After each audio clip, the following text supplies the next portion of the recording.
And this is the third lecture. This is going to be the global warming talk pretty much. So this is going to be atmospheric physics. Talk about what controls the temperature of the planet, what things we might do or could do to change the temperature of the planet. And as I said, I 100% believe that the global warming caused by man-made activities is a real deal. And I think almost everybody on the planet believes that, except for politicians. And the reason politicians don't believe it is because they get large contributions to their campaign funds from energy companies. The energy companies believe it. They make their own policies based on the assumption that global warming is a real deal, but at the same time, they can pump an extra drop of oil by arguing against it. They'll do that. Yes, sir?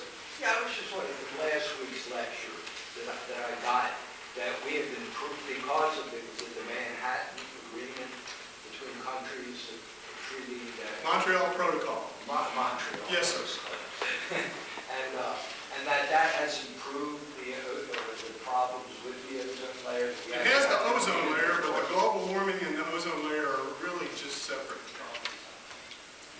Pretty much separate. Ozone is a greenhouse gas, but it's not one of the more important ones, really. And the loss of ozone. The main thing about ozone is protecting us from the solar UV that would kill us. And global warming things is different. If there had always been the ultraviolet radiation coming in, would be just an evolutionary... Yeah, I think that, and I don't know much about the evolution of the atmosphere, but I believe that very early atmosphere had a lot of carbon dioxide in it, and it was hot. And life evolved in the oceans where it was cooler. And I think the creatures that developed in the ocean consumed carbon dioxide to some extent and gave off oxygen. And over time then, they created the oxygen that's in the atmosphere. So it wasn't until the oxygen appeared, and then once there was oxygen in the atmosphere, oxygen absorbs the really, really, really hard ultraviolet light between like 200 and 240 nanometers. That's lethal UV. And so anyhow, so when the oxygen absorbed that, the process of absorbing that hard UV dissociates the oxygen. So then all of a sudden, instead of having O2 molecules, you have O atoms as well. And the O atoms combining with O2 form an ozone, and then ozone absorbs a little further out in the UV. And so that pretty much extinguished the rest of the UV that would kill life off. Now the UV that still gets through is able to break up DNA. So I guess people evolved darker skin near the equatorial climates because they had to keep the UV out even at that point. But I think that's the way the evolution of the atmosphere went. CO2 first, then life, then oxygen allowed the creation of ozone. So yes, sir. So I guess this cycle would be that in the atmosphere, because of the ultraviolet radiation coming in, life couldn't exist. But then eventually it was because of the ultraviolet radiation that allowed life to exist. Why did you say that? Because you said it was when the oxygen atoms eventually... Well, I mean, it did form ozone, and the ozone did cut out more of it. If there never had been any ultraviolet at all, I guess it would have been possible for life to exist there. If we'd had a red sun, a very red sun that didn't put out much UV, possible it could have had life in that situation because there just wouldn't be that much it's not what we had, so I believe that's the way it's worked. Are there any other questions about the last time? Yes, sir. What effect does all these airplanes flying at 30,000 feet have on the atmosphere? Well, it is the case that, as you know, I talked last time about the fact that there are these catalytic cycles that destroy ozone. One of the things that makes the balance between ozone, ozone is being produced constantly by the sun, and it's constantly being destroyed by a number of chemical reactions. And one of the chemical reaction chains that destroys ozone involves oxides of nitrogen, and those are present in the exhaust.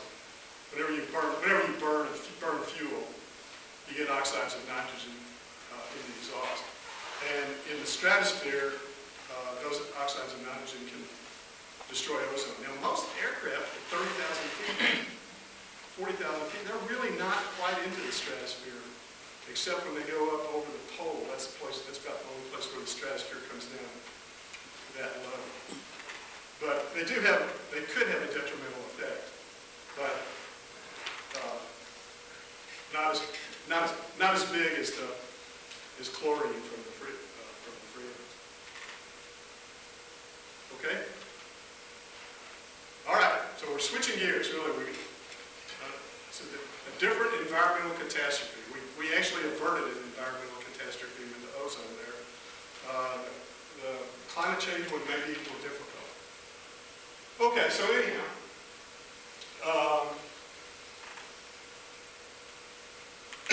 what are we going to talk about? I don't have a lot of slides tonight, so we're going to talk. So I'm going to have to blather a lot about every slide in order to use the time. So that's just going to be. Sadly, that's going to be the way it goes. But anyhow, we're going to talk, as I mentioned in the first one, people toss around the words temperature and energy pretty easily, but for our purposes, we want to be a little more specific about what temperature and energy really mean. We're going to talk about that. We're going to talk about the spectrum of the sun. How much light and what color does the sun put out? And we're going to compare that to the spectrum of the Earth. How much light and what color does the Earth put out? Then we're going to talk about the Planck function, which I mentioned is this amazing thing, which I said, you tell me what temperature something is, and I will tell you how much light it puts out at every color in the spectrum. This is an amazing result, and I guess it was first demonstrated by Planck around 1900, so it's almost 120 years old. So, you know, as I said, when people that want to deny climate talk about the fact that, well, you know, it's not settled science. Well, I'm trying to tell you that some of the science is 120 years old. It's pretty settled. You know? It's older than the germ theory of disease, shall we say. So it's been around. Okay, so then we're going to talk about what controls the temperature of the Earth, and also of anything, and out in space.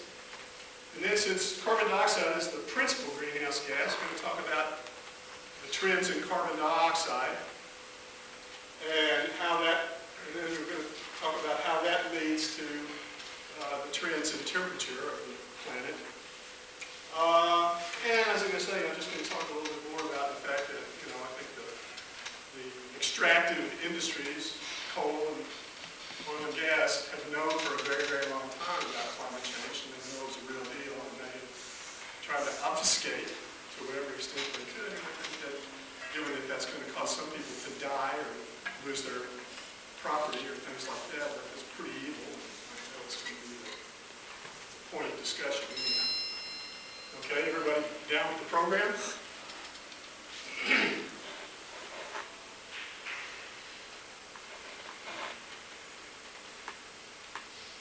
Okay, this first topic on temperature is repetition. I already told you all this stuff about temperature, but I believe that reinforcement is a good thing when you're trying to learn something. My experience when I was going to school was that when I went to undergraduate school in physics, I didn't learn anything. And when I went to graduate school, everything they talked about made a lot more sense because I had a sense of context about it. So hopefully that principle will apply here with respect to temperature. And as I mentioned,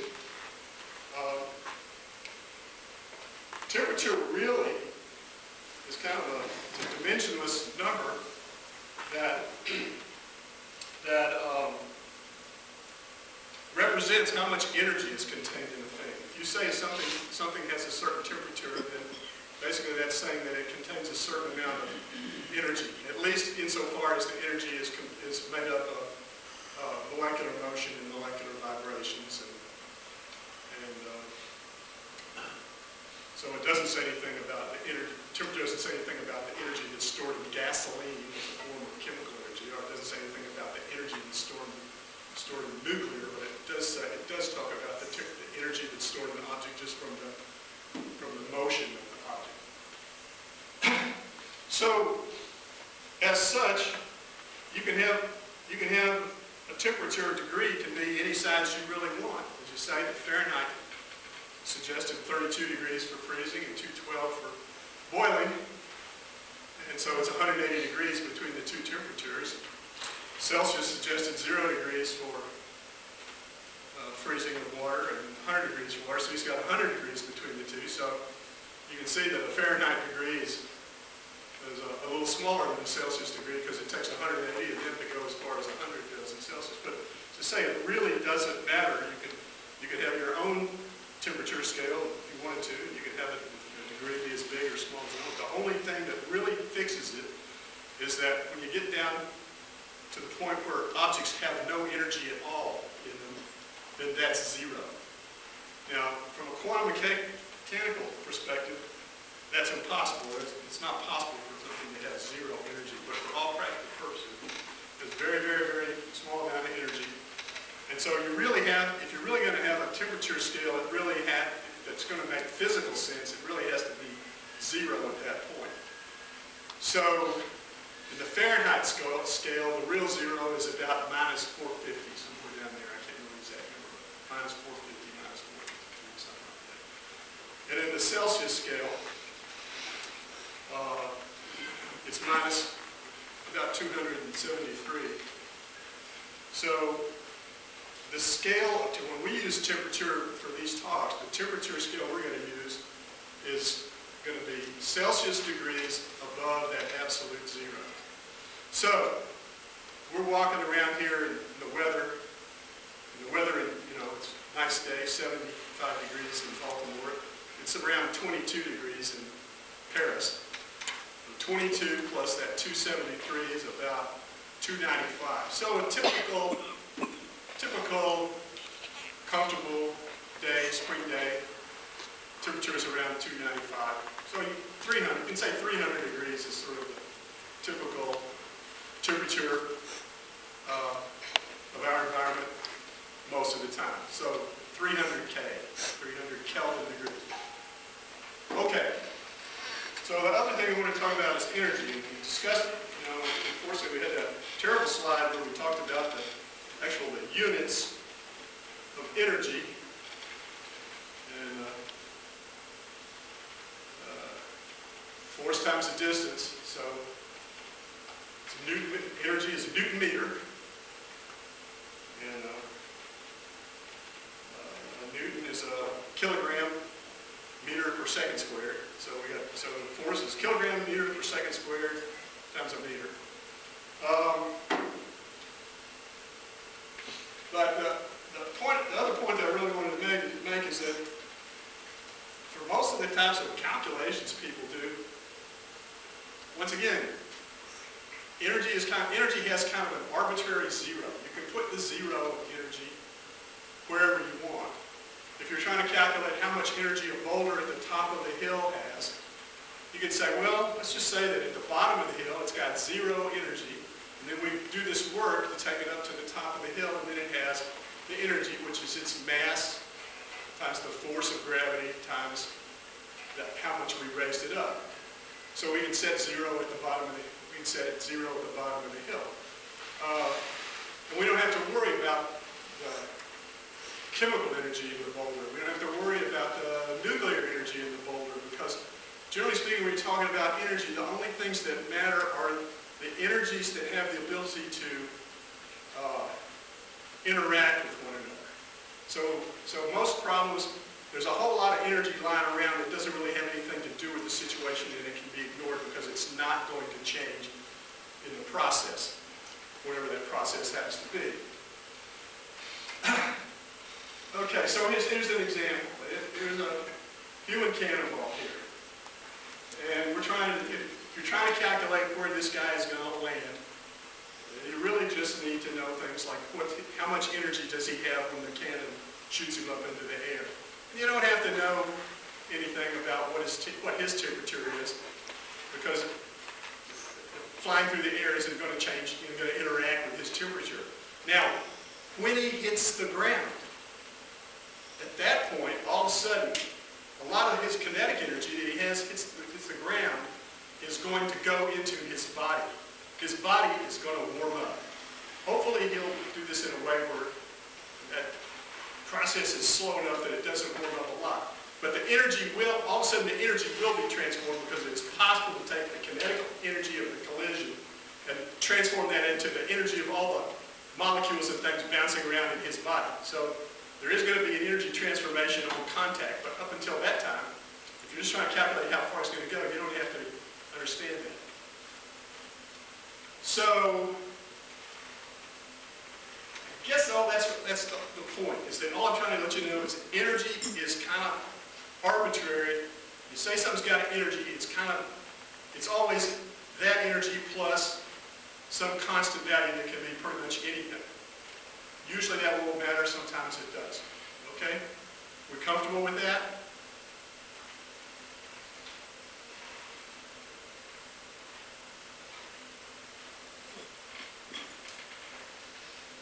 Okay, so here's a spectrum of sunlight.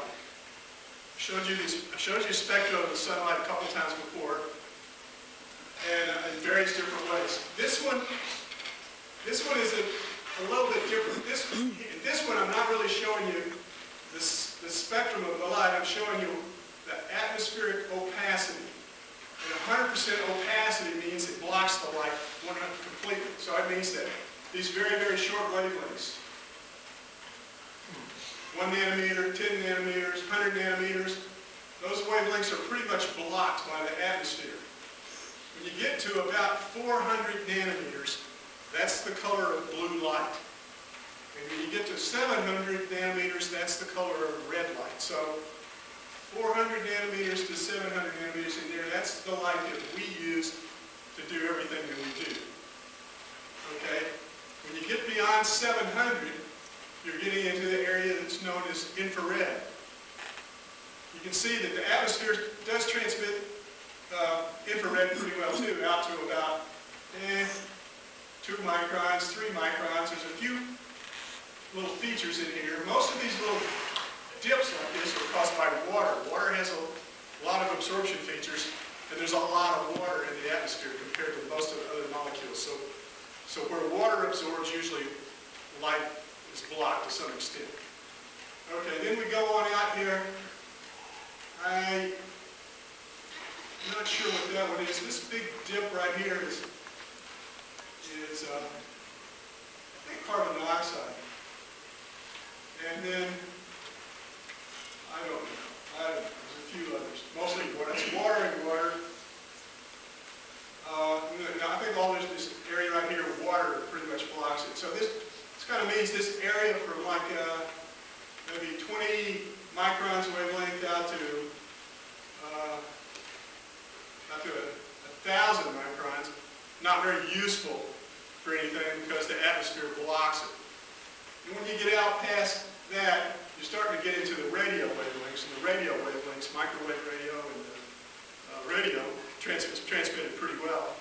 I don't know if some of you guys got satellite television or something, you might notice that in a situation where you got a lot of rain and stuff like that, bad weather, sometimes your signal drops out. So there is some absorption of those satellite wavelengths by water, so if you get a lot of water in the atmosphere, it does get blocked. But anyhow, and then you get out, there's a nice big area in here, as I say, anyhow, where radio wave goes through a lot of different wavelengths.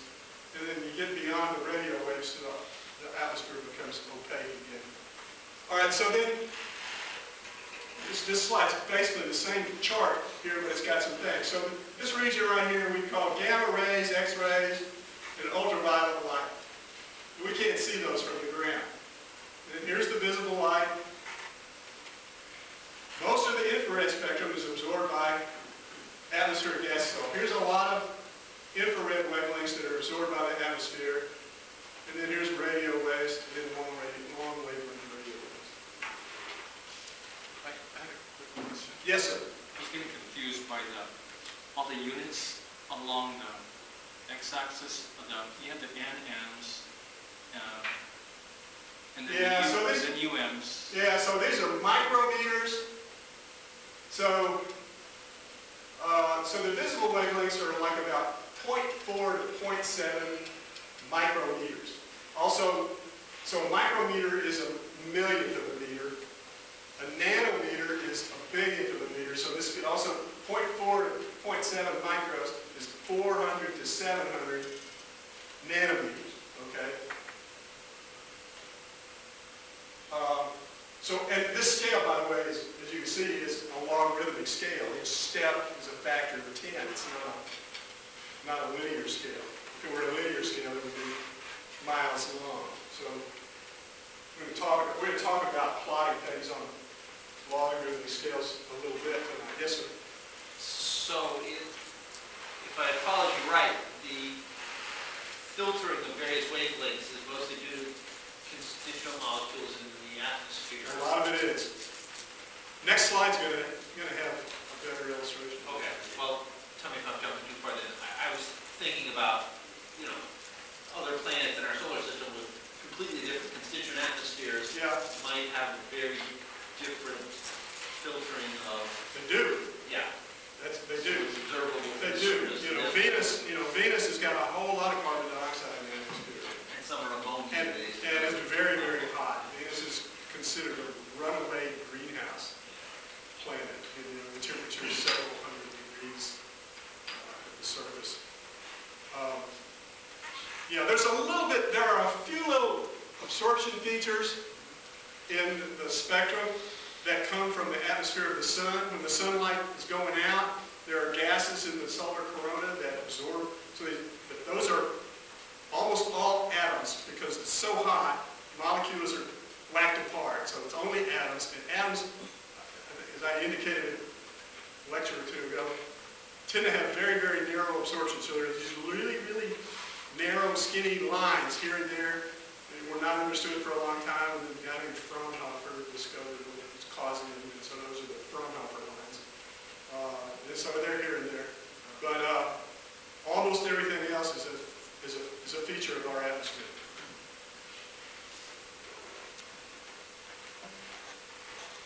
Okay, so let's say I'm going to beat you to death with the solar spectrum and show you once again the blue is what we see at the surface.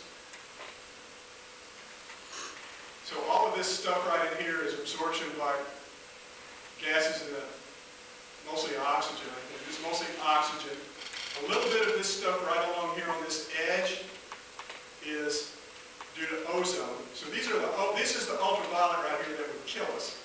So it's good that we have absorption in those wavelengths. This red curve right here is called the black body 5770. As I said, that formula that I'm going to give you, the Planck's formula, predicts what an object and what radiation will come from an object at whatever temperature. So by matching the radiation that we see from the sun, we know that the sun is pretty close to 5770, at least at the surface. That's the effective radiating temperature for the sun.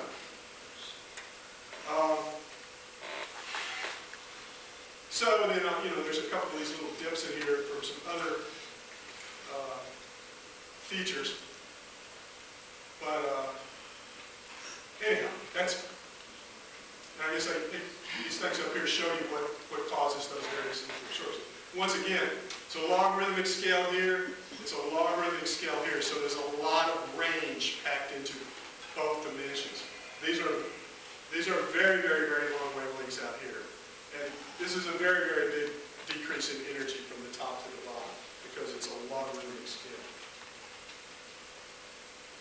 But, okay, so here's the thing, though. I want you to remember this shape. Got a peak. On the long wavelength side, it stretches out for a long time. On the short wavelength side, it drops pretty fast. That is the Planck function, and we're going to see that again and again and again in this talk.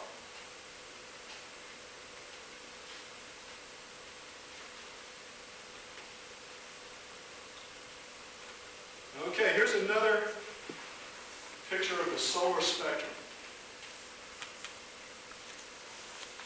And this one is not a log. This is linear right here. So the distance from here to here is the same as the distance from here to here in terms of energy. So that's a linear scale.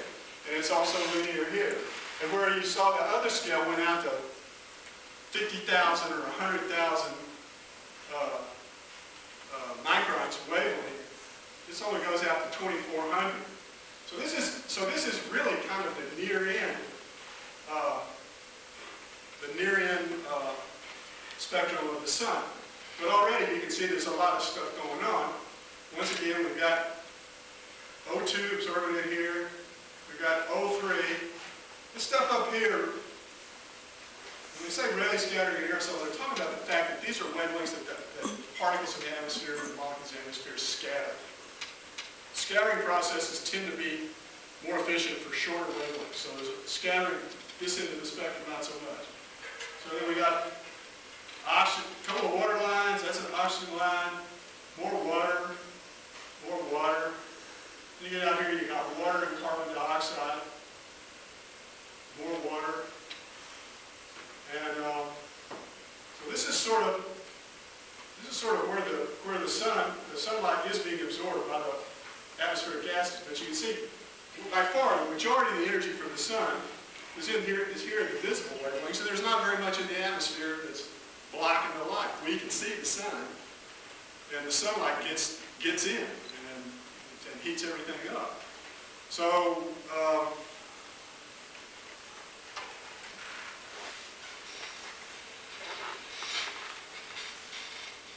the absorption that controls the balance with the temperature of the Earth is not even on this chart. It's further out in the infrared. What is the x-axis? Is that N? I can't see it. Nanometers, yeah. Okay. So I'm sorry about, a lot, I told you, typically use the wavelength of the radiation as in the spectrum. Sometimes though you use the frequency. Sometimes they use a unit which is related to the frequency called wave numbers because that was something that was convenient for spectroscopists that built the machines that generated the spectrum. But the point of the matter is that wavelength is kind of a common unit, and it's not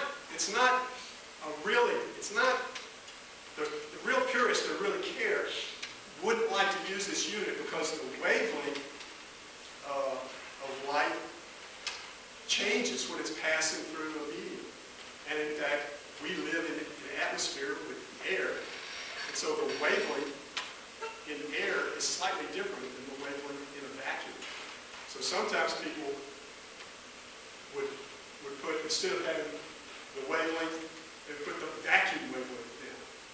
And that's kind of why some people use these energy units. The frequency doesn't change. The frequency is the same. It's the wavelength that changes in the atmosphere. But for our purposes, we're looking at big swaths of spectrum. So we really don't care too much about the details on that. As I said, so sometimes some of these plots will have units of microns. So a micron is 10 to the minus 6 meters, and a nanometer is 10 to the minus 9. So when they said that the visible is half of a micron. If you put that in nanometers, you got to multiply it by 1,000. So half of 1,000 is 500. So 500 nanometers. So 400 to 700 nanometers is the visible. 0.4 to 0.7 microns is the visible. And I'm sorry for the confusion, but that's just kind of the way it works. Are you comfortable with that down now? I think it.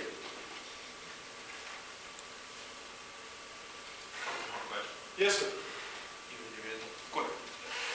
So this is charting not just the spectrum visible or detectable on Earth, but also the extraterrestrial spectrum. Yeah, the extraterrestrial seed doesn't have these bites out of it because when you go up above the atmosphere, you don't have that stuff. Right. But over on the left side, it does have some bites out of it. So is that reflective of what you were saying about how some of it's filtered in the corona? No, I think what that is that even when you go up pretty high, there's still those absorptions from the oxygen. There's still a little oxygen up there, and those absorptions are really strong. I think that, if you go up on a satellite to 500 kilometers up, you're still not above all the oxygen, so there still may be some absorption. I don't really know the details of where this came from, but I don't think those are solar features. I think that's atmospheric features. It's just from pretty high up in the atmosphere. In other words, the sun's own atmosphere makes some of those squiggly lines. Usually the sun's atmosphere makes very, very narrow features. By narrow, I mean on this plot, they would be straight lines up and down, no thickness whatsoever. And these things right here, they're pretty wide. That little bleep right there, those are pretty wide. Those are tens, if not hundreds of nanometers wide. That's not an atomic absorption. So that's not this line. Yes, sir. So the way I understand it, you have scattering, so you have the light energy coming in, and it interacts with the particles in the atmosphere, possibly gas or carbon dioxide molecules or whatever. And the scattering means that it'll bounce off these particles somehow. So you have Rayleigh scattering, which implies there's other scattering? Yeah, there is. There's another kind of scattering called Raman. And Rayleigh scattering is just billiard ball scattering. Whatever the wavelength of the light comes in, it bounces off and it puts out. It's the same wavelength. But some of the other scattering processes, the energy comes in and the light that scatters out is at a different wavelength. And that's actually useful sometimes because how much it differs, how much it's shifted from the wavelength that comes in is characteristic of the species. So if I shine a laser out in the atmosphere at a certain wavelength, and then I looked a certain distance spectrally away from that, I would expect to see laser light being scattered at that wavelength because that's the distance for nitrogen. If I went to a different distance, I might find some scattering from the laser because that's the distance for water. So you can measure, sometimes you can use Rayleigh scattering as a measuring technique. It's a very weak process though, so you don't get big signals back. It's hard. I built a system that did that one time. It was marginally successful, shall we say. Okay. All right, any more? Okay, remember this shape. Hopefully by the end of this talk you will see it in your sleep. Okay, some more pictures of the spectrum. I'm just trying to beat this to death is all. But the main point of this is, once again, this is that, I don't know what, this is plotted in terms of transmission. So this is kind of like take that curve that we had before and you flip it upside down because now we're showing transmission instead of absorption. So these are the areas where, I'm sorry, it's not flipped upside down. Here's the same. Here's the carbon dioxide 10 micron stuff. That's the 10 micron. That's water. That's water. That's water. Here in the visible, there's not much. The main point of this slide is just here's that shape for the whole sun at the top of the atmosphere where we don't have those absorption. And over here is the same shape, and that's for the radiation coming from the Earth. So the point is, the Earth, the shape of the curve is the same for the Earth as it is for the sun. It's just that it's much, much, much weaker.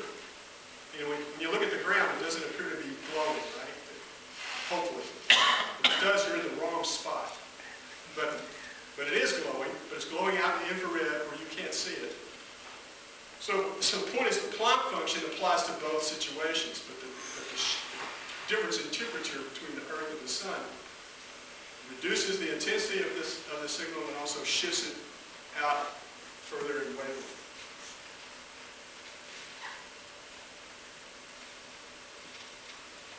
Okay, so everybody likes to look at the equation, right?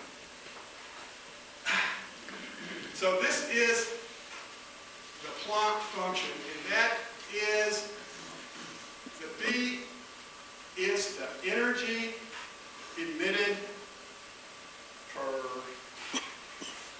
unit surface area per solid angle. So it means that if you have a big, the amount of energy you would collect from something that's radiating would be bigger if you were looking at a bigger piece of it, and it would be bigger if you were accepting a wider angle. So I mean, the object, an object surface will radiate into 180 degrees in every direction, or 2 pi to radians. But the point of the matter is just that. So this formula gives you the energy rated. As you can see, it depends on the wavelength. Lambda is the symbol typically used for the wavelength. So that depends very, very strongly on lambda. So you can see when you get to the long wavelengths, lambda, which is out here, B is going to get smaller because here's a number in the denominator that's getting big. And we do see that. You get the long wavelengths, the amount of energy being radiated gets smaller. H is Planck's constant. It has to do with the energy of electromagnetic radiation. C is our old friend, the speed of light. Then this unit here, our K, is our friend, the Boltzmann constant from the ideal gas law. T is the temperature. So what this thing says, though, is that if I take that formula and I plug a temperature in, just put in a T for that, then I can make a plot of the amount of emitted energy versus the wavelength. So here's a plot. Here's the wavelength going from very, very short out to very, very long. And here's the amount of energy it puts out. And you can see the blue curve.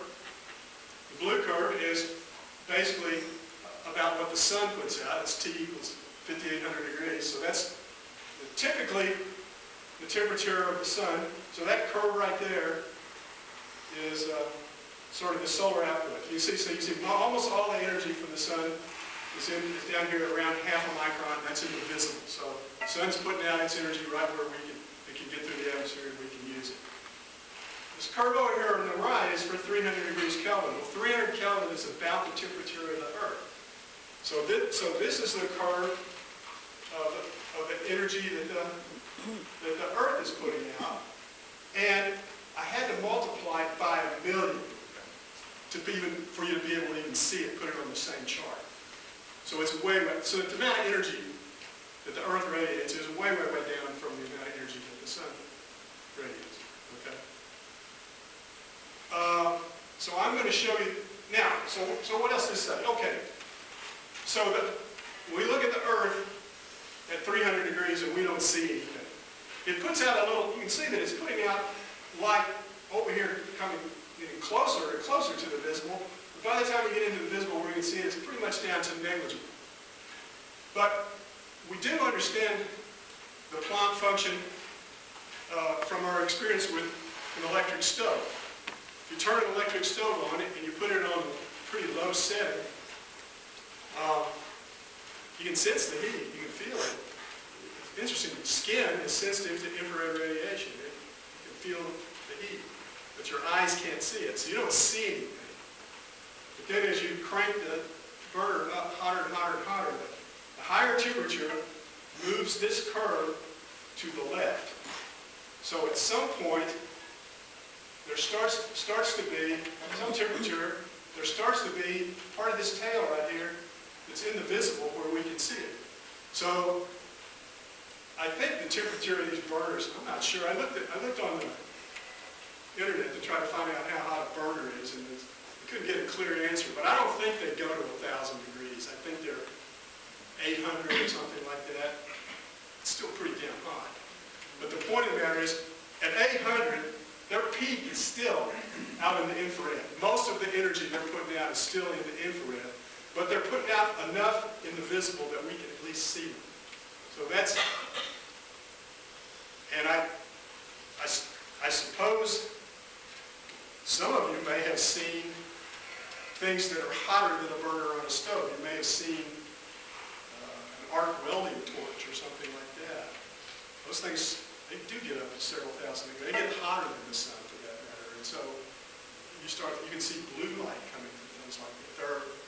There are some things on the planet that are so hot that they do actually radiate in blue further out. Now, another interesting thing about this curve, of course, is that because this curve is universal, it applies everywhere.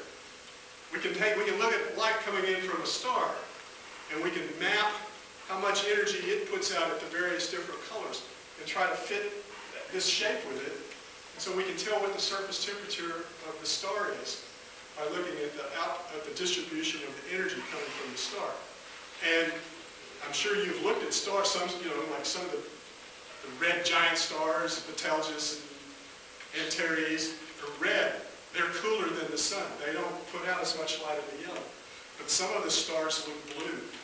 Spica, very, very hot stars, blue stars.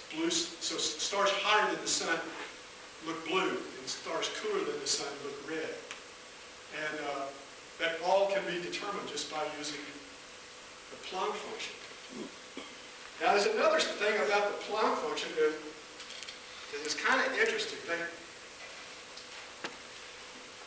People were doing this experiment. They were heating things up to a certain temperature, and then they were looking at the radiation that comes out from them. And they were looking with a spectrometer, so they were looking at the distribution and wavelength of the wavelength that came out.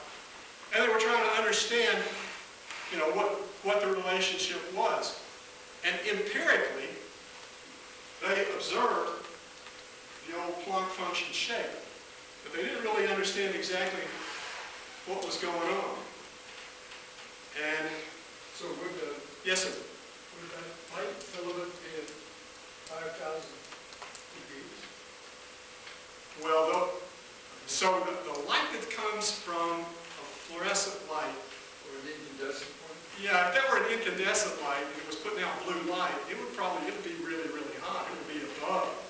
But that blue color is coming from atomic transitions in the neon gas, and it doesn't have anything to do with the thermal emission from the gas. It has to do with electronic transitions in the gas. Okay, yes, sir. Just, Boltzmann constant there, is that a sub? The sub B is for Boltzmann. Subscript? K sub B is Boltzmann. That's the Boltzmann constant. Okay, I thought it was just K. Yeah. Yeah, I mean, It has nothing to do with this B over on this side, or? No. We ran out of letters. We used all the Greek letters and we used all the English letters, and then we started having to start over because there's just so many damn things. And of course, everybody has their own special nomenclature that's convenient for them too. So it's hard to transition from one field to another because they may be talking about the same thing, but they have their own specialized, jargons and what like that. Okay, so what was I talking about? I was talking about Planck. So Planck kind of empirically came up with a formula. This formula essentially kind of empirically fit the curve so he could predict what the temperature was, but he wanted to be able to derive a formula that would, from first principles, that would predict this thing. And a couple of guys, Lord Rayleigh and Sir James G.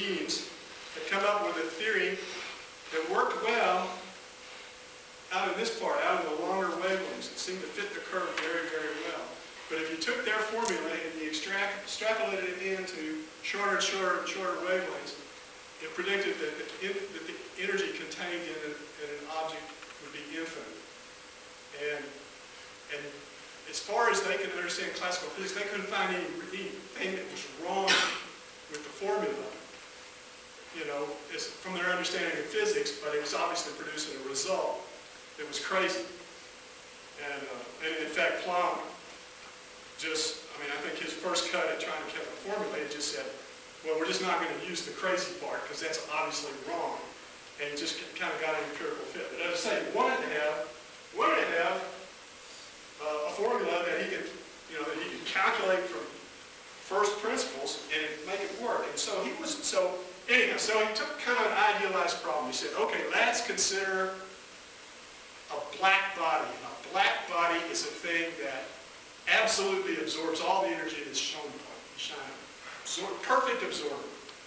It also turns out that if something's a perfect absorber, it's a perfect emitter too. But I'm not going to get into that too much. But the point of the matter is, he was trying to calculate the temperature of a black body that had electromagnetic radiation on the inside.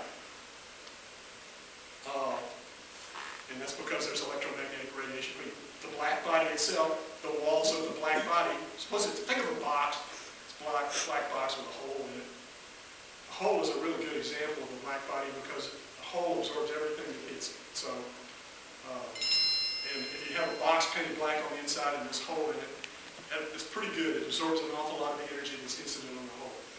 Okay, so anyhow, so Planck was theorizing that, and he said, for the purposes of a mathematical model, he said, let's suppose that this box is full of little things that take energy in steps, little layers, not continuous things, but certain amounts of energy they can absorb. If he did that, and then he applied the fact that at some point in time the energy of these things would get so great that it was impossible, there was not going to be anything inside with that much energy. He got a formula that matched his curve. So he generated, theoretically, a curve. But the thing about it was, well, these were just, as far as he was concerned, these were mathematical constructs. They were just things he imagined. I don't know how theoretical physics guys come up with stuff like this. It's not the way my mind works, but, suppose there were these little things inside the box and they did this. And then you do the calculation and it fits. So then there was a lot of talk for a long time about whether or not these little things with the little steps represented something real or just some kind of a mathematical construct that made the math come out. Now it turns out, eventually there got to be more and more evidence that the energy at the subatomic level is in fact little steps, quantized. The energy is not continuous. Everything is in little steps. And Bohr came up with the theory of the atom, where the atoms had quantized amounts of energy. Einstein came up with the idea that light is not necessarily a wave, but can be considered particles, and each particle has a quantized amount of energy. And so, I guess all I'm trying to say is, this laid the groundwork for what became quantum mechanics, the quantum theory of the universe, which we now know at the subatomic level is the real deal. That's the way the world really works. But this was one of the first clues, right at the turn of the century, that something like that was actually going on. So it was very momentous. And I'm pretty sure Planck was not very happy with the idea that these were real. He initially didn't believe it, thought these were just an interesting mathematical construct, but there became more and more evidence, in fact, that there was a reality to it. So I don't know, it's a sidelight, but I think it's pretty cool. And once again, as I say, we owe a debt to people working on this stuff more than 100 years ago. We have a better understanding of our world now and the possibility of global warming because of work done by people 120 years ago. Okay, anyhow. Questions?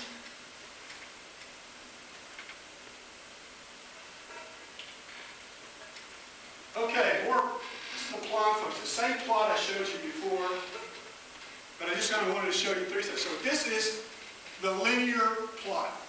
It's linear in this dimension, and it's linear in this dimension. Wavelength increases linearly, and the energy increases linearly. Now then, if you plot it in a logarithmic fashion, where then this drop on this side is not so huge. I'm still multiplying by 1,000,000, but you see that it's coming up to where it's almost at the same level on the plot now, when it's multiplied by 1,000,000, and the shape looks a little bit different. And in the logarithmic plot, you can see that more of that Planck function shape of a fast rise on the left and then a long, slow decrease on the right. And then this is a plot with both of them on a logarithmic scale. So it's logarithmic in the wavelength, it's logarithmic in energy. And then what you see is they look the same. And that's the point. The Planck function is shape is exactly the same for everything, for all bodies. The only thing that happens when you change the temperature is it makes it bigger and it makes it shift to the left. Okay? It's kind of an amazing thing, and the formula applies to everything like that. Very few things in the world are sort of that universal that way. All right, how am I doing the time-wise?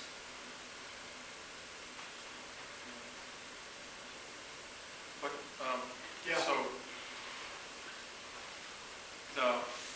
the curve on the right then, I guess I'm trying to figure out the similarities in the shape. Okay, what's happening here is that linear. What's happening is here is this is logarithmic. So where this right here drops off the table, on this one, on the logarithmic scale, it doesn't, you know. And then on this scale right here, it's logarithmic on the up and down, but it's also logarithmic down. So this curve right here goes way, way, way further out in wavelength than this one. You see this one stops at 20 microns.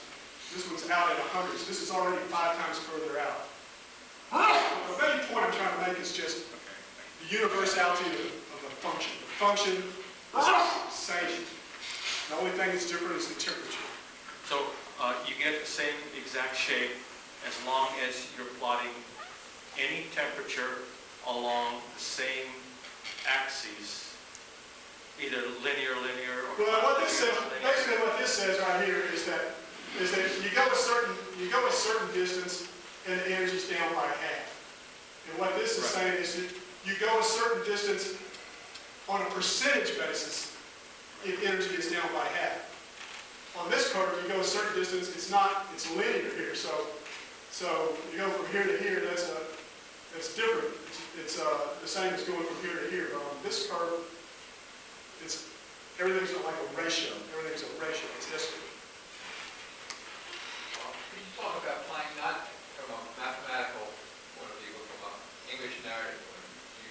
Talk about and describe Planck not from a mathematical. I don't know too much about his history. I mean, it was a German. No, not the person, but his theory. I'm having a hard time coming to grips with what is the essence of his theory. Well, I mean, the essence of the theory is just that people make measurements of, you take something and you heat it up to a certain temperature, and then you look at the light that comes out from it. You look at the light at this wavelength, this wavelength, this wavelength, this wavelength, this wavelength. And when you do that, you get a curve that looks like that. And if you change the temperature of the object, the curve looks the same shape, but it's bigger, and it's lower temperatures or higher temperatures moving to the left spectrally. So it puts out more UV light the hotter it is. More UV light the hotter it is. Less. Okay, so Planck's idea was he just wanted to be able to explain why does it do that? Why does it look like that? Are you with me? So it was an observed shape. He was just trying to come up with an explanation for it, and it turned out he was able to fit these shapes with that formula that I showed you in the previous thing. It says a couple of other things that are kind of interesting. It says basically that the peak temperature for a hot object is absolutely proportional to the energy, wavelength, is proportional to the temperature. So if you take the temperature and change it by a factor of 2, you will change the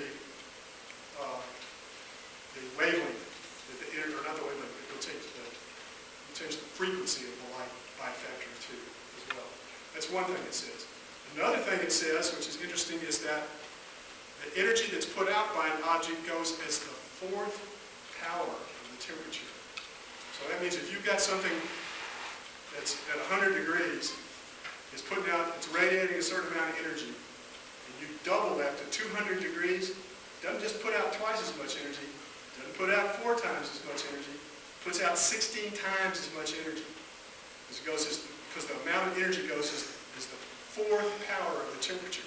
That's one of the reasons why the sun puts out a hell of a lot more energy than the earth. It's only what, 20 times hotter than the earth. But it's got 2 things going for it. 20 times 20 times 20 times 20, plus it's a lot bigger than the earth, so it's got a lot more surface area to radiate. Remember, this formula gives you the energy per surface area. Okay? And maybe you understand as much as you need to follow the rest of the argument. Yes, sir? So the bottom line is the bottom curve, no matter what temperature you're looking at, it'll always take on that shape. It will. When you plot it on a log plot, it's going to be that shape. So, and all the temperature is going to do is going to move it up and left. Hotter moves it up and left. Yep. Yes, sir. So if you took the 10 to the 6 off of there, you'd have the same shape, but it would be about. Well, it would be the 10 to the 6. If you take the 10 to the 6 off, it would be, instead of having the peak here at, what is that, about 1,000, it would be down here, the peak would be right down here at about 1,000. It would look the graph. Huh? It would look the same, but the log scale would just go down. Yeah, it would be this shape right here, except the top of it would be right about here. So it would be the same size and everything like that, but it would just be. Okay?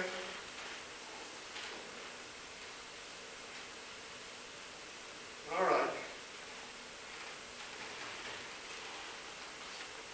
Okay, so we're starting to get, okay, so those are the tools we need for understanding the temperature of the earth. Anyhow, so here's a question. How hot is space? Now I'll tell you the answer in the first bullet up there. That's a meaningless thing. Space, our understanding of temperature is how much energy is stored in the thing, so there's got to be a thing. So when I said, well, how hot is space, basically what I'm really saying is, if you put a thing in space, how hot is it? What's the temperature come to? And it turns out that if you put it way, way, way, way out in the middle of nowhere, where in every direction as far as it can see from that spot, everything looks like a star because it's so far away, then it turns out to be about 3 degrees Kelvin. And so there's an explanation for that. That's supposedly a remnant of the Big Bang. And a colleague of mine at Goddard built an instrument that did very, very precise measurements of what the temperature is. You go out and look in all directions and stuff like that and measure the discrepancies between, like, one place it's 3.01 and some place it's 2.99 and stuff like that. Measured that very precisely, found very, very uniform, and he got the Nobel Prize for that. It was a hell of an experiment too, so good on him. But suppose you take a thing, instead of putting it out in the middle of the night, suppose you put it at a distance from the sun, that's at the orbit of Mercury. What's its temperature there? And the answer is, it's pretty damn hot. Mercury's pretty hot. Close to the temperature of a whole lead. So then the third question is, suppose you took something and you put it out about where the orbit of Earth is, about that far away from the sun. What's the temperature going to be? And the answer is, it's going to be about the same as the temperature of the Earth. It's going to be about 300 degrees Kelvin, about where we are, because the scale over here is to remind you that what we have is we have a balance in the energy. The energy from the sun heats the thing up, and the thing radiates heat back out into space in all directions, and it turns out that the balance of the input is equal to the output for this distance is about 300 degrees Kelvin. Now then, suppose, so here's the kicker for this thing. Planck constant, remember, function talks about black bodies, perfect absorbers. All right, well, nothing is really a perfect absorber. Suppose you took a little ball bearing and you painted it pitch black all over, and you put it out in the orbit of the Earth. So it's pretty good at absorbing, black absorbs, so it's pretty good absorbing.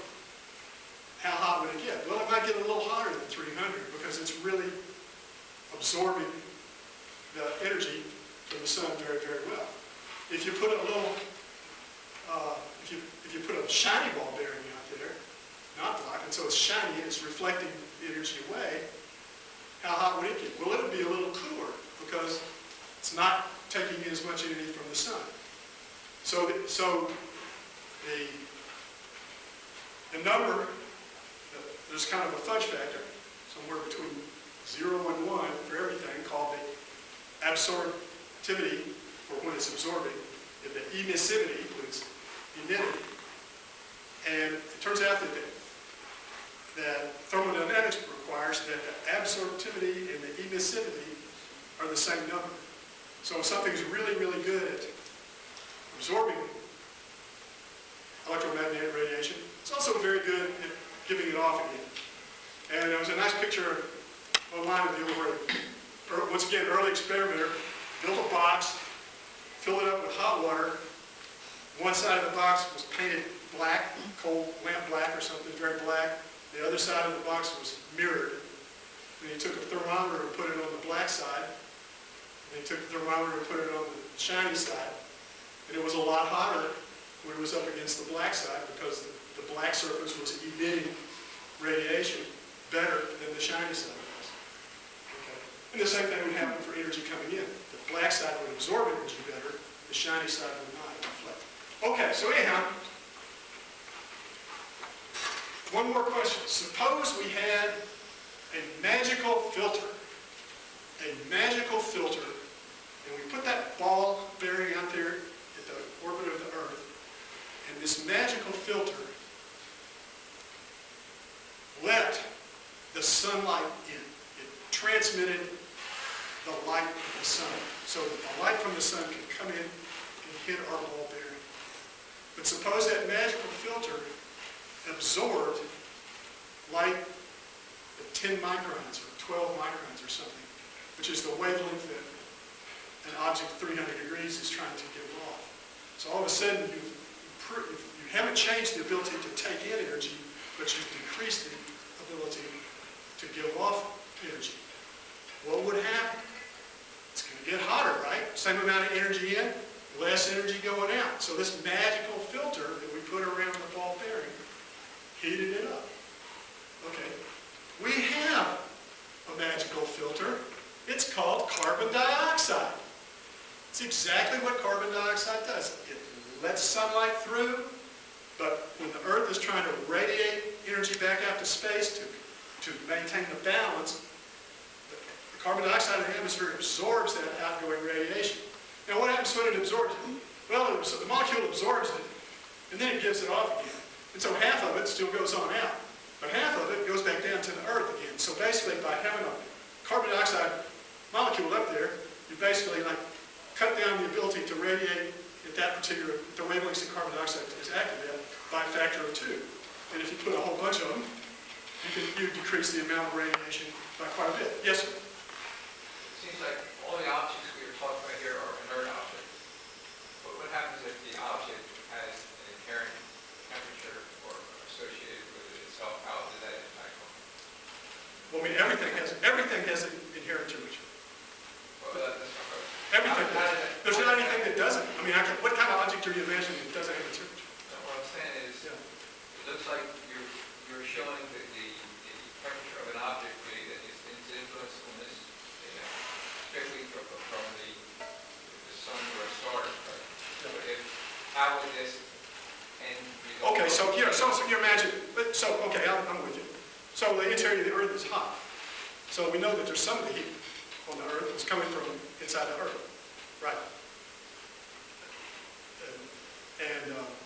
So it's part of the factor. I mean, it's part of the energy that the Earth has to radiate, but it doesn't change, hasn't changed. I mean, Earth is, everything in the universe is cooling. Everything in the universe has got energy stored in it, and it's radiating that energy away. And the only thing that keeps everything in the universe from cooling down to absolute zero is that it's giving off this radiation, but everything out there around it is also giving off radiation, and some of that is hitting the thing. And so everything is in equilibrium between the radiation it's giving off and the radiation that's coming in. Now that is only, as I say, only considering the radiative transfer. If the thing has a little gasoline in it, if you got a fire going inside the box, that changes things. Any other source of energy besides the radiative stuff is another factor, and that has to come into play. With respect to the Earth, if the sun weren't there, the Earth might not be 3 degrees Kelvin, even though it's far away from everything else, because the internal temperature of the Earth still might cause it to be radiating at a little bit higher temperature. I don't know what that would be, but you're right. I mean, I'm only talking about the transfer of the radiation energy. And internal energy from other sources is a kicker that's in there. But as far as the temperature of the Earth is not determined by the lava and the molten iron in the middle of the Earth. That's just not a large factor compared to the amount of energy we get from the sun. Okay. Pretty much know that just because from day to night, the temperature of the Earth changes quite profoundly between when you're looking at the sun and when you're not. The lava is spreading energy out in all directions. Any other questions on this one?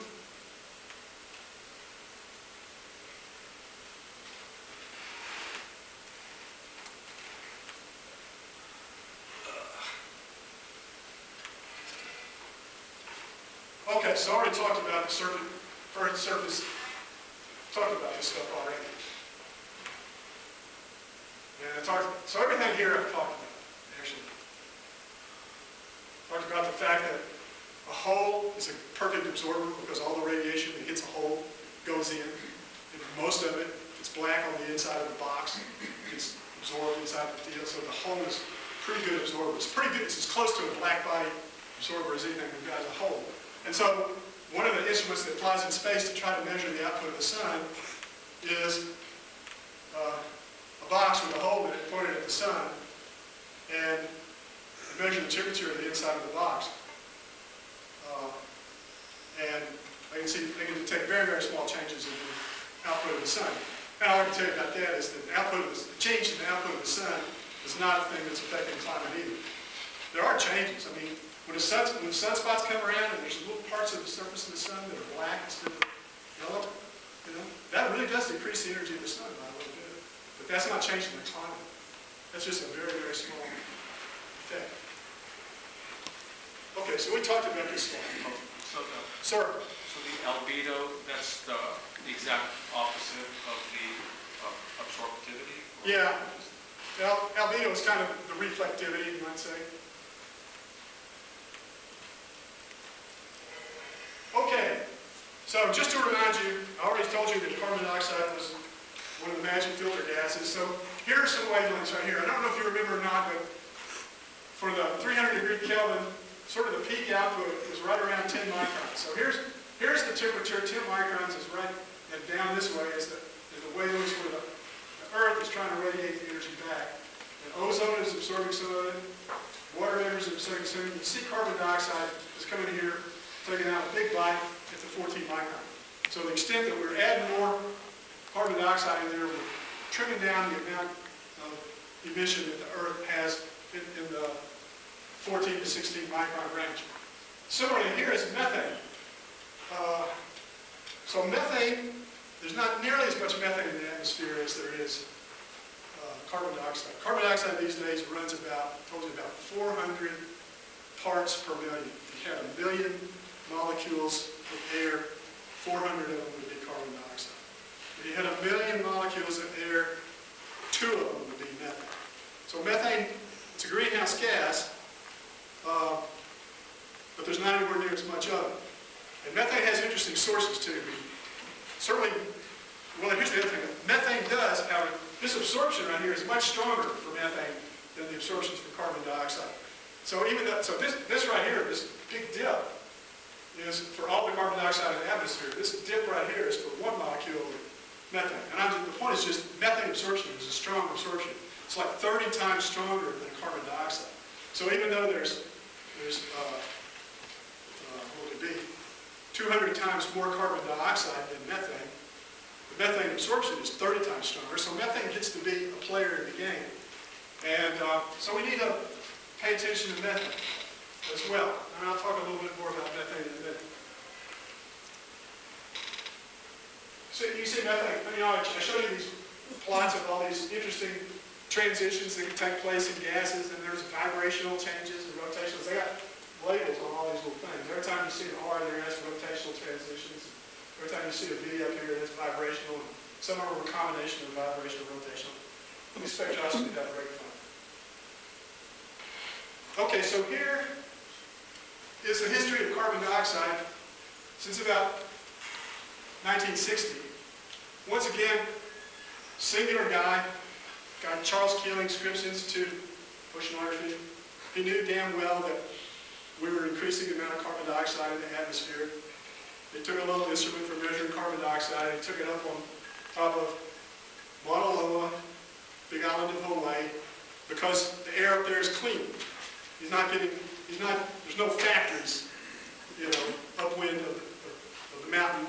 So he's getting basically well-mixed clean air, and he's measuring the carbon dioxide. And you can see in 1960, it was 320 parts per million, and now we're up around a little bit above 400 parts per million. You see these little wiggles right there?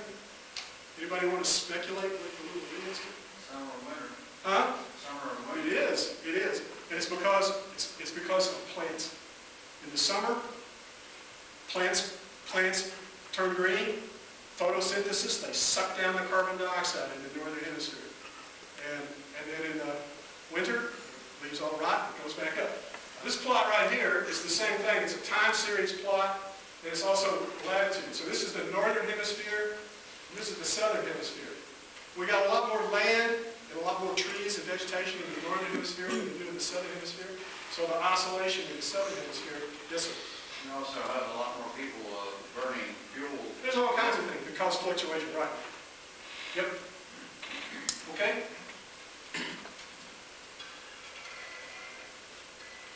The goal is to be done by 8:15. It's 8:02. Might even be time for questions. Okay, so there's some kickers in the argument. So I just told you about the dominant effect of the radiative balance between sunlight and the emission from the Earth. There are things called feedbacks. Here are 3 of them. One feedback is if the ocean gets warmer, absorbs more energy, more moisture goes into the atmosphere, more clouds. Clouds reflect the incoming sunlight. So all of a sudden, here, if there's enough clouds, it could save us from the global warming because all the clouds will reflect all the sunlight back out of the atmosphere. We wouldn't get as much heating. So that's an effect that affects the overall balance. Okay, melting ice. So another thing we have, though, is that we got a lot of ice in the polar caps and stuff. And they're very white and shiny. They reflect a lot of energy. But as the ice caps get smaller and the sea ice in the northern and south pole gets to be less, all of a sudden that radiation, instead of coming in and seeing snow and ice and reflecting that and seeing ocean and getting absorbed. So that's a positive feedback, which would tend to drive things in a worse situation. Then we got the melting permafrost. There's a whole lot in Siberia and Canada and stuff like that. There's a whole lot of sort of marshy, spongy ground that's frozen solid and contains a lot of methane from biological activity over the years. That permafrost is getting warmer. As it melts, methane comes out. is a picture of methane coming out of permafrost. I don't know whether she lit it or whether it spontaneously lights, but the point of the matter is, it's a feedback. As the earth gets warmer, the permafrost melts, more methane is going to be released. Methane's a greenhouse gas, so that's a positive feedback that tends to make things worse. So all I'm saying is that if you're trying to calculate exactly how much temperature change there's going to be, it's complicated because in addition to the radiative transfer stuff, you've got cloud effects, you've got ice effects, you've got melting permafrost effects. There are others as well. So you can't, it's hard, there's a lot of people that have a lot of predictions out there for exactly how much warming we're going to get. They're dealing with these kind of problems and nobody really knows exactly how to quantify those things. My argument is that the fundamental driver of the whole thing, though, is the radiative balance. And that means we turned on the stove. We turned up the burner. Now, all these other things going on might save our grits. It's possible. Personally, I wouldn't, that's not the way I would want to run my life. I would prefer to try to, make intelligent, informed decisions about what I'm going to do, and not just count on some kind of wonderfulness of nature and feedbacks, the Gaia theory that I talked about, to make everything be all right. By the way, somebody asked about polar stratospheric clouds. That's a polar stratospheric cloud. I just want to show you. Now, it turns out polar stratospheric clouds are not the kind of clouds I'm talking about when I'm talking about the clouds that are going to be the feedback, but I just thought as long as I got a cloud picture, why not show you that, because it's pretty, right?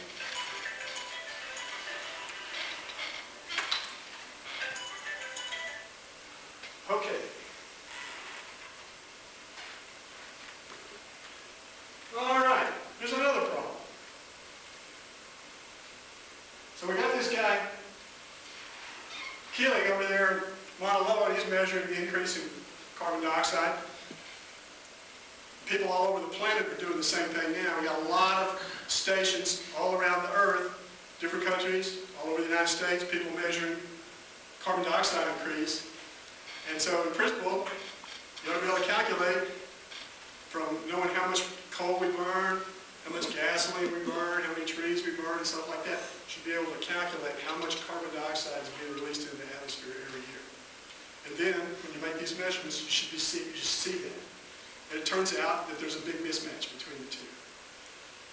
And it's a good thing, I guess. It's a good thing right now, because there's a missing link. Not all of the carbon dioxide that we appear to be releasing into the atmosphere actually shows up in the atmosphere. And it's a pretty big difference. I think it's like 30 to 50%. It's big, so it's embarrassing from the scientific perspective. Where the hell is this stuff going? Not only that, it's been missing for like 30 years. People have been aware of this for a long time. Best theory is it's in North America, and it has to do with trees in North America, but I guess it must be hard to measure exactly what the uptake of forests are. I mean, these are hard measurements. I don't know how to do stuff like that. But the point is, there's a missing link. And so we don't really, we're trying to make a case for it. Somebody can come back and say, well, you don't even know how much carbon dioxide there is. Now, maybe China just lies about how much they do. We don't, there's other possible sources of error. The point is, there's a missing link, and we don't know where it is. Before you push the button. Yeah. 1 part per million, then the B after that on the end in the parenthesis up there. Oh, right. What's the B mean? Oh, volume.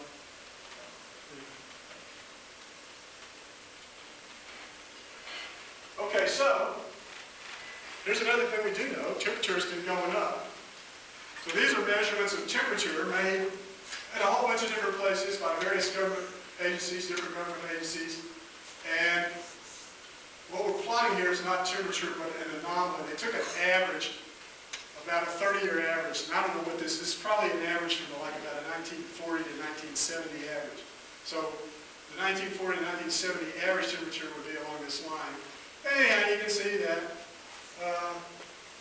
through the beginning of the Industrial Revolution and now, the trend has been hotter and hotter and hotter and hotter. And interestingly enough, I think that's another measurement that's pretty hard. How do you measure the temperature of the atmosphere for the whole planet? But there's 4 different agencies trying to do it, and they kind of all get the same answer, or at least the shape's the same. So Seem to be doing it pretty well. That's relative to, what's the anomaly?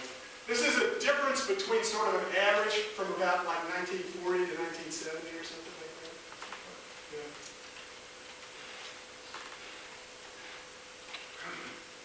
Why is it, could you go back? Yeah. If it's been rising since 1910 to 1940, but from 40 to 80, it's along that zero line. It's possible that 40 to 80 was the standard used for their zero. I don't know. But why, I guess I'm curious as to, I mean, I'm comfortable if you were to say from 1910 to 2015 or 2019 it's been rising. Yeah.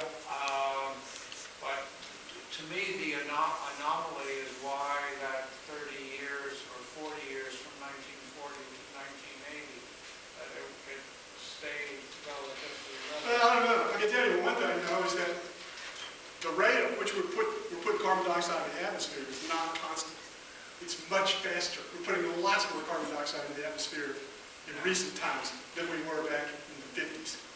There's more cars, there's more combustion, there's just global population's much bigger. So part of the fact that the growth of the temperature has gone up just has to do with the fact that the carbon dioxide releases. Yes, sir. You're calling it an anomaly. What's the real temperature? Shoot, I don't know. What is the temperature? I mean, all this talking about 1, 2 degrees Celsius. Well, I was saying, when you try to make a measurement of the temperature of the whole planet, what do you use?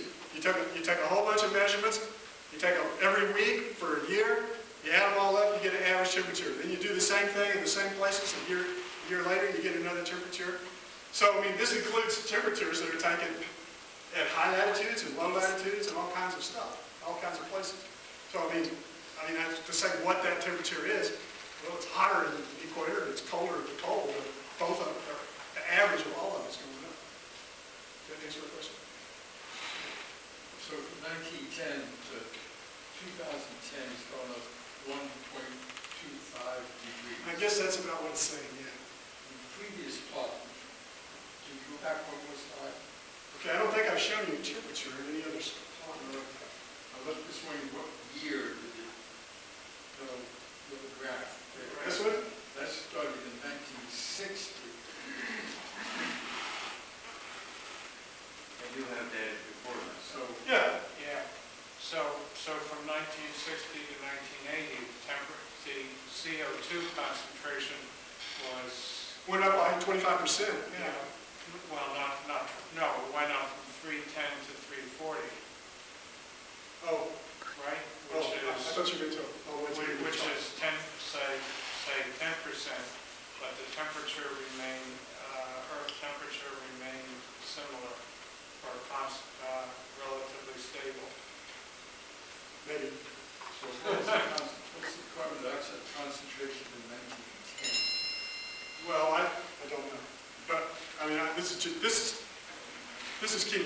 They got carbon dioxide measurements that go back a long way. They drill into ice cores in places that have been frozen forever, and they take bubbles out of the ice cores and they analyze the gas in the bubbles in the ice, and they can tell you what the composition of the atmosphere was going back thousands of years. But I don't know the numbers.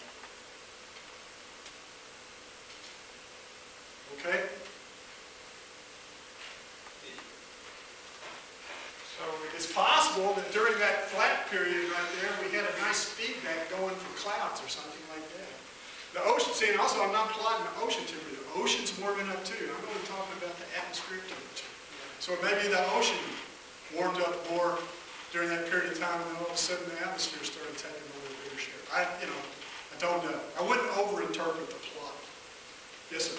So is the statement or the scientific estimation that if we can get CO2 emissions or concentration back down to about 350, that'll provide a stable I don't know. temperature. I don't know the answer to that kind of question. That's beyond, you know, Okay. these models, you know, as I say, the models are very complicated, you know, a lot of stuff in them. And you've probably seen these plots in the newspaper, predictions for what's going to happen in the next 20 years or something. And they have some variation, and it kind of depends on what the assumptions people make about what's going to happen. You know, they put in a different number for the cloud feedback and get a slightly different answer. And so, I mean, I don't think anybody's trying to game it. Everybody's trying to get the best guess. Yeah. The chart that you showed before showed only about 1 degree temperature rise for 70 years. It seems like what we've been talking about in our... Well, they're talking about to the end of the century. Much higher. Yeah, they're talking about to the end of the century, though. They're talking about what's the temperature rise going to be by the year 2100 or something like that. And the only thing I can tell you is that it may only be a couple of degrees, but a couple of degrees in something like this is a huge increase. You know, huge.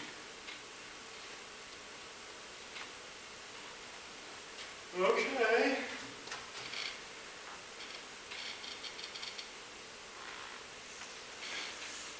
Okay, we showed that, we looked at that. Okay, so the last question was, is climate denialism pure evil? So here's the thing that I just think is interesting. So this is Edward Teller. You guys know Edward Teller, father of the hydrogen bomb, kind of an unpopular scientist in some respects. He kind of dumped on Oppenheimer, and a lot of people thought he shouldn't have. And he really, really, really wanted to go ahead and build the hydrogen bomb, and a lot of people thought the atom bomb was enough. And so anyhow, he's a pretty militaristic guy. But anyhow, he was invited to this Energy and Man Symposium given by the American Petroleum Institute. It was like about 1959. And of course, he was a proponent for nuclear energy. And so anyhow, at that talk, he said, guys, here's something you should be thinking about. When you release carbon dioxide from burning things into the atmosphere, you're mucking up the climate. And it's going to be bad, and nobody knows what that effect is going to be. So you're rolling the dice with people's lives. And the only point is, petroleum companies, extraction industries, knew about this in 1959, and they have tried to suppress that information. They've tried to make it complicated. They don't do it as openly as you can, but you know they're paying.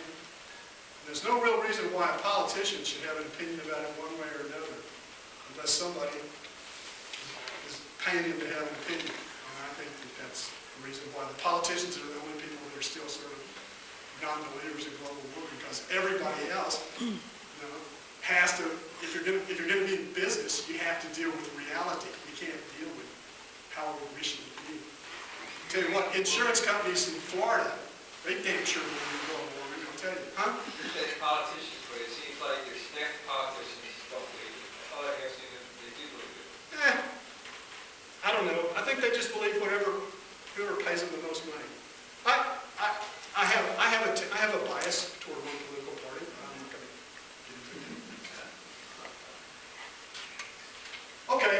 I think that's the end of the talk. Yeah, so here's what we learned slide.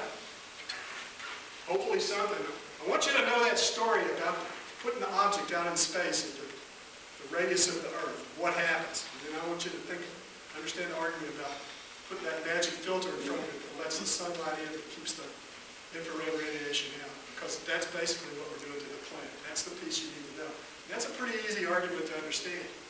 And all the other stuff going on may cause it to be worse or may cause it to be better, but the fundamental driver of the situation is we're doing things to automate the Earth heat up. Okay. I like my quote by Upton Sinclair, everybody should read the last book. Yes, sir. So, depending on how much money somebody pays you, So on the scientific research side, could it also be influenced by what sources funding your research? I mean, I certainly have heard those arguments made that, that this is all a conspiracy by climate scientists to get bigger grants. I'm highly skeptical of that. My experience has been very, very few people went into science to get rich, almost, and if they did, they failed miserably at it. Well, that's a good plan. I can tell you that was a bad plan. So I am, as it turns out, a third-generation physicist. My grandfather was a physicist, physics professor at Rice University. My father was a physicist. I was a physicist. I kind of hoped that one of my children would, pick up the torch. Didn't happen. They were pretty good, too. They were pretty good at science. They were smart kids. They could have done it. But my oldest boy said, Dad, you're the smartest guy I know. And everybody in the neighborhood makes more money than you do. So, I couldn't argue with that, He was pretty right. Okay. So, one more lecture. Next time, as I said, this is going to be just kind of a fun and feel-good deal. No equations. Actually, I put some equations in this afternoon. There could be equations. But there won't be a quiz. So. But anyhow, we're going to talk about some instruments used to make atmospheric measurements, predominantly measurements from space. That's been my racket for most of my life. I know about that. We will show the movie if there's time. I added so much material about a certain type of instrument that there may not be time for the movie, although if you guys say, shut up, let's see the movie. Yeah, we'll do that. And we also have the movie of a balloon launch, and it's very long, but the launch of a scientific balloon is a spectacular thing to see. Very few people get to see it because they never know when it's like going to a rocket launch, They scrub a lot of balloons too. These things are wonderful. They are so big that when they're inflated, Ravens Stadium could fit inside the balloon. And watching one of these things go up is just absolutely magnificent. So anyhow, try to find time to edit through that film to just watch the good parts, and I hope you'll enjoy it. Okay? All right. Thanks for coming.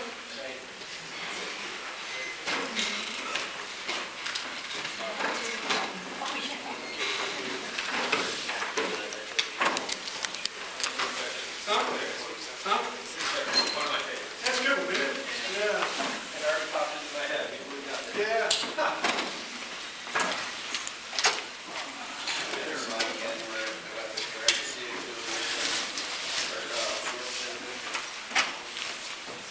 Talking about spectroscopy or what? Next one.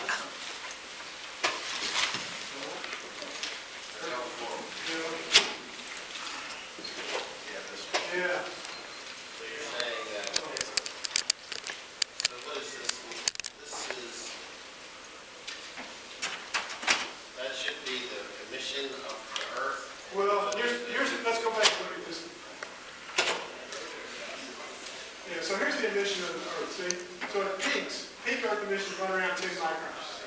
But even when you get out to 15 microns, it's still it's not even down by a factor of 2. So 10 to 20 microns, and a little bit the other way, but 10 to 20 microns, that's kind of where it's trying to radiate. If you go here, you can see from 10 to 20, you got this big goddamn thing in here, and you got ozone in here. So So H2O, you're saying anything to the right is going to... well, I think most of these narrow things are water vapor features. Most of them. I don't know. Some of them. As I said, we talked about the fact that chlorofluorocarbons absorb, but I don't think they're a big deal compared to, far and away the greenhouse gas is water. Water is the #1 greenhouse gas. Well, we're not making water. You can't change that. That's right. It is what it is. So the one that what we're doing is we're dumping more stuff on the scale with respect to carbon dioxide and methane, and so we're changing the balance of it. We're releasing methane or oil from cows. It comes from both. Natural gas time you drill a well, you grind coal, there's just a lot of methane. One of the reasons coal mines blow up is methane is in the coal seam. So it's just methane. Yeah.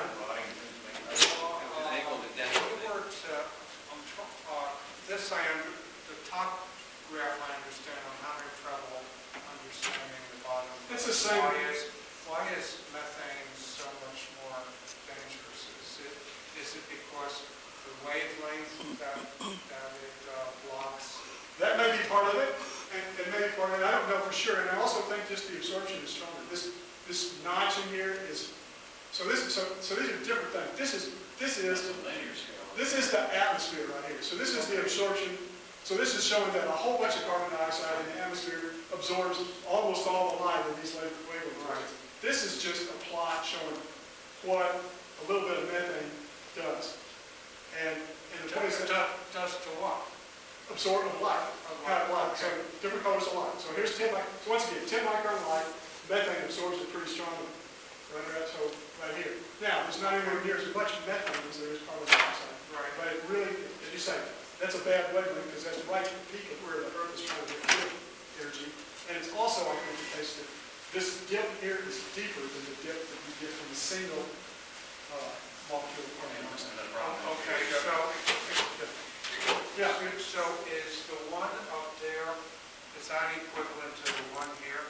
No, they're not the same thing. That's a log scale on the left, that's what I want to point out. Yeah. It's a meter scale on the left. Yeah. So this is a plot of the atmosphere, and this is the plot of an absorption cell with methane. Just methane. Yeah, or methane. Yeah, just methane. That's just showing you what the methane does. The only point of this is that methane has a strong absorption out here in the infrared as well. When you look at this thing here, you don't see the methane at all because it's so little. That might be methane right there. That could. They might, I don't know. It's not labeled, so I can't say. I see it labeled O2. Yeah. I don't know, what is, so here you have, what is this vertical scale measuring? All right, let me see. It's measuring, I think that's a cross section. I can't see what those units are. Looks like an alpha symbol, but I can't tell. Yeah. Need to focus this machine a little better. Climb up on the roof, huh? Well, it's right on the desk of it. Yeah. Probably a little bit of a stretch. Yeah, I don't know. That's another thing about when somebody is trying to show you a plot of where something absorbs, there's like about 100 different ways they can exhibit that information. They can show you, they can show you the absorption process. They can show you the Einstein coefficient for the transition. There's just so many damn things. And that does look like a symbol alpha, and I'm not even really familiar with what alpha is. See you next time. What alpha is used for in the spectroscope. So I don't know. The only point of this is to say is that